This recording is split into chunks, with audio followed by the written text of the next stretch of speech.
Honorables députés, estimés collègues, mieux que quiconque, porté par la conviction et l'amour de la patrie, j'ai activement œuvré à l'avènement d'une alternance pacifique dans notre pays et en faveur de son Excellence, M. Félix Tshisekedi Tshilombo, président de la République et chef de l'État. Aujourd'hui, je me réjouis de constater que nombreux de ceux qui nous ont rejoints et ont épousé cette conviction que nous étions si peu à partager à son temps, celle d'une refondation de notre État autour du président Félix Antoine Tshisekedi Tshilombo. J'ai consacré l'essentiel de ma vie à la recherche de la consolidation de la paix, ainsi qu'à l'amélioration des conditions de vie de notre population. Je voudrais vous rassurer, je ne suis animé ni de colère, ni de ressentiment envers qui que ce soit. Mon cœur est trop étroit pour s'encombrer avec de tels fardeaux. Il s'emploie à entretenir l'amour fraternel et à cultiver les vertus du pardon. Honorables députés, estimés collègues, le vote attendu ici, quels qu'en soient les résultats, porterait immanquablement un coup dur aux acquis auxquels j'ai contribué moi-même et que nous sommes tous appelés à préserver. Je prends donc la mesure du spectre de la division et des clivages qui menacent de fragiliser la cohésion nationale et l'harmonie institutionnelle, pourtant indispensable à la réussite de notre projet collectif, restaurer la paix, impulser le développement, renforcer le rayonnement de notre pays. Le souci de préserver la cohésion nationale et la stabilité de notre institution, je viens par ma présence déposer ma démission volontaire aux fonctions de président de l'Assemblée nationale de la République démocratique du Congo. Je vous saurai gré de bien vouloir en prendre acte et agréer, honorable premier vice-président, l'assurance de ma parfaite considération. Merci de vous abonner dès maintenant à notre chaîne YouTube Congo Synthèse et n'oubliez pas d'activer la cloche de notification pour ne rien manquer de nos vidéos analysées. À dire merci infiniment. Fort malheureusement, ce débat, si la déchéance éventuelle de quelques membres du bureau de l'Assemblée nationale a fini par occulter les véritables défis prioritaires auxquels notre pays est confronté à ce moment. Ce sont pourtant ces défis qui cristallisent les attentes du peuple que nous représentons et qui donnent à notre action toute sa substance patriotique. L'unité nationale, la cohésion, la défense de la souveraineté et de l'intégrité territoriale, le progrès social et économique. Voilà ce qui devrait capter toute notre énergie. Je me réjouis que la plénière d'aujourd'hui, présidée par mon estimé collègue Isaac Jean-Claude Chilombaï, avec lesquels et aussi avec les autres membres du bureau, nous avons passé de bons moments, tout comme avec vous, honorables députés. Je me réjouis, je disais, que la plénière d'aujourd'hui mette un terme à cette parenthèse afin que, dès demain, nous retrouvions le chemin de l'essentiel. Conjuguer nos efforts pour répondre aux attentes légitimes du peuple qui nous a mandatés ici. L'essentiel, c'est aussi de se rappeler qu'au moment où nous discutons ici, il y a des populations de l'Ituri, du Nord Kivu et du Sud Kivu, en communion avec les restes des populations congolaises qui payent les plus lourds tributs d'une guerre injuste qui nous est imposée. L'essentiel, c'est encore de garder à l'esprit qu'il nous reste de nombreuses batailles à mener et de nombreux défis à relever, au premier rang desquels le chômage de la vie. L'essentiel, enfin, c'est d'être capable de sacrifier une part de nos intérêts présents au nom de la construction de la création et de l'avenir collectif. Honorable député, estimés collègues, à travers une pétition qui m'a été notifiée par voie d'huissier, un groupe de collègues a mis en cause ma responsabilité en qualité de président de l'Assemblée nationale, notre vice-chambre. Une lecture initiale de cette initiative montre que l'essentiel des préoccupations soulevées par mes collègues pétitionnaires porte sur les traitements réservés aux honorables députés, la gouvernance et l'Assemblée nationale.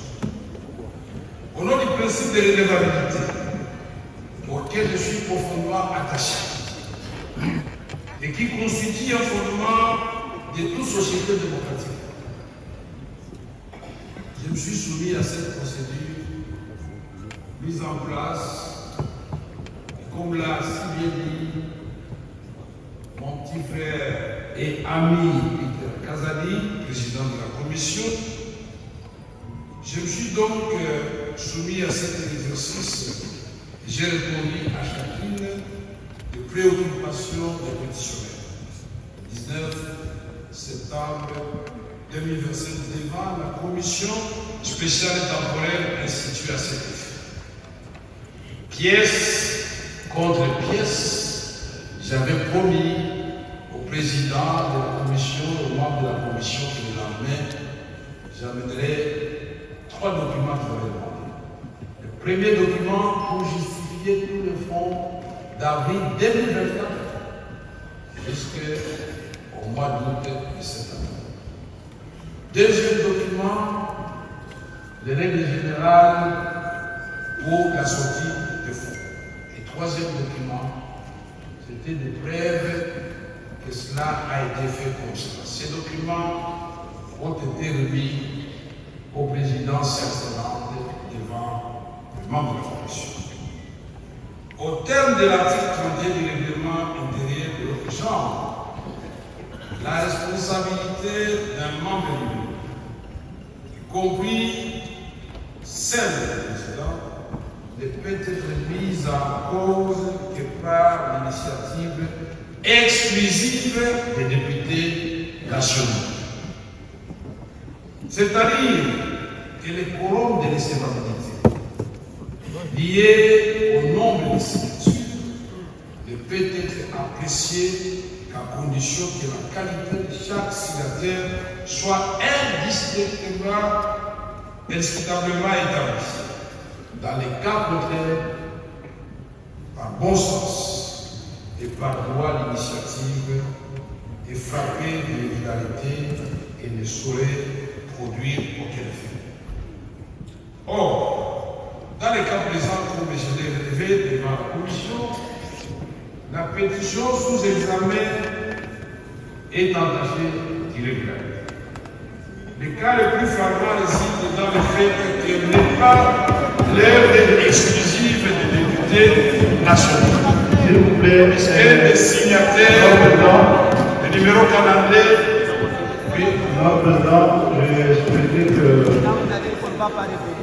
ce chapitre, parce que appelant probablement les réponses de la commission, ne fasse pas l'objet du débat ici comme nous avons souhaité l'éviter. Le président de la commission ayant annoncé qu'il a mis fin aux procédures. Non, s'il vous plaît, nous allons opérer des choix. On aura accepté que je m'exprime, nous allons opérer des choix. J'étais en conférence de présidents. Nous avons insisté sur des aspects que tout le monde a acceptés. C'est entre autres le fait que l'acte de remise posé par le noir président mettait fin à l'instruction en cours. Parce que si nous ouvrons un tel chapitre, la commission voudra se défendre. C'est ce que nous avons ensemble convenu de ne pas faire. Je crois que c'est ça qu'on va officiellement. C'est ce qu'ensemble nous avons convenu de ne pas faire. Je suis d'accord avec vous.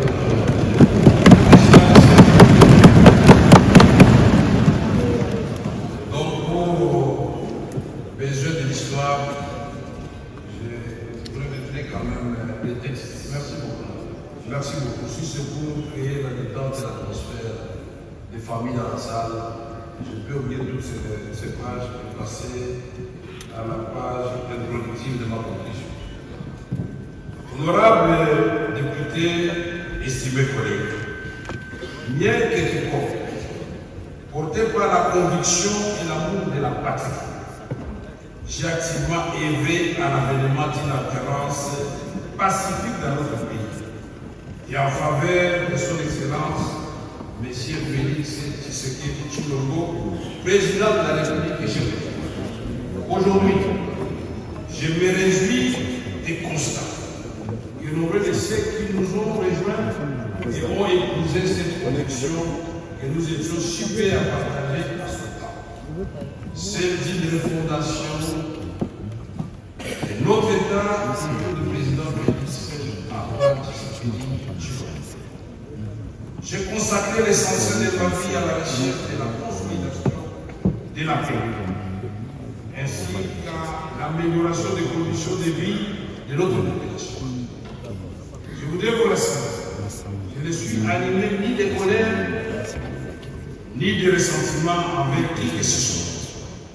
Mon cœur est trop étroit pour s'encombrer avec de tels fardeaux. Il s'emploie à contenir l'amour fraternel et à cultiver les vertus du pardon. Honorables députés, estimés collègues, le vote attendu ici, quel qu'en soit les résultats, porterait immanquablement un coup d'ire aux acquis auxquels j'ai conduit moi-même et que nous sommes tous appelés à préserver. Je prends donc la mesure du spectre de la division et les clivages qui menacent de fragiliser la cohésion nationale et l'harmonie institutionnelle, pourtant indispensable à la réussite de notre projet collectif. Je respecte la ligne de la président.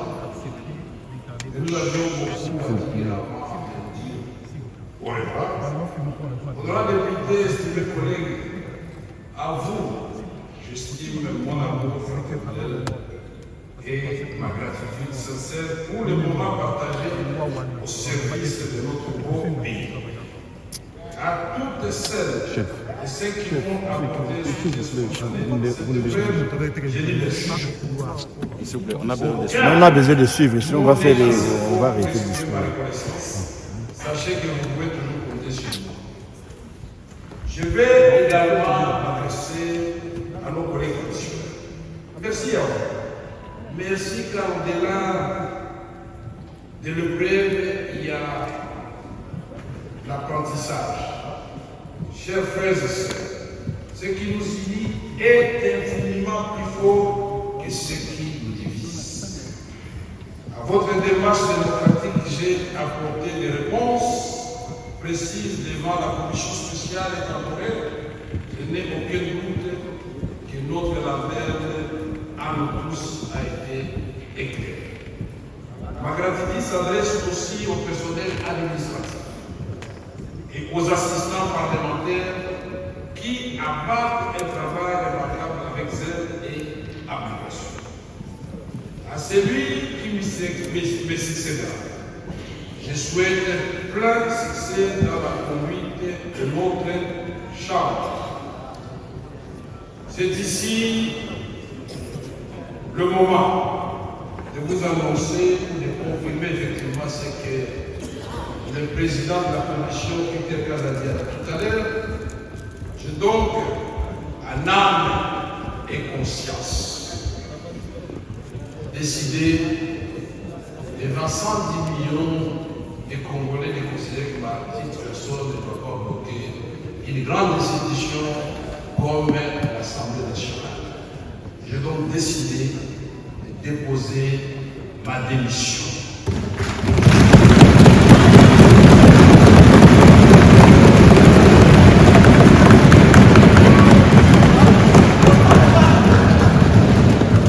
Que l'Éternel, Dieu des armées, miséricordieux, accorde la sagesse, la force nécessaire à celui qui doit me succéder. Pour relever ces grands défis, je vous invite, vous tous, à lui apporter tout votre soutien. Enfin, un mot pour notre jeunesse parlementaire, pour lesquels nous avions institué désormais un réseau de jeunes. Chers jeunes députés, vous êtes à la fois le présent et l'avenir de notre nation. Soyez toujours conscients de cette responsabilité. Ne commettez pas nos erreurs. Travaillez avec acharnement et discipline. Vivez pour l'histoire, chers jeunes. Que Dieu bénisse la République et ses institutions. Ma lettre de démission transmis copie pour information à son Excellence, Monsieur le Président de la République. Je vais l'écrire. Honorable Président du Sénat, Palais du Peuple, honorable membre du bureau de l'Assemblée nationale, Palais du Peuple, par Kinshasa, Son Excellence Madame la Première ministre, chef du gouvernement, au tête du gouvernement Kinshasa, Gomé, Monsieur le Président de la Cour constitutionnelle, Kinshasa, à l'honorable Premier vice-président de l'Assemblée nationale, Palais du Peuple, Kinshasa, concerne la démission volontaire. Honorable Premier vice-président, conformément aux dispositions de l'article 30 du règlement intérieur de l'Assemblée nationale, et dans le souci de préserver la cohésion nationale et la stabilité de notre institution, je viens par la présence déposer ma démission volontaire aux fonctions de président de l'Assemblée nationale de la République démocratique du Congo. Je vous saurai gré de bien vouloir en prendre acte et agréer, honorable premier vice-président, l'assurance de ma parfaite considération. Vital Kamere, Wakanigini, Kingi, Kinshasa, le 22 septembre 2025. Que Dieu nous bénisse tous et que la nation triomphe. Merci.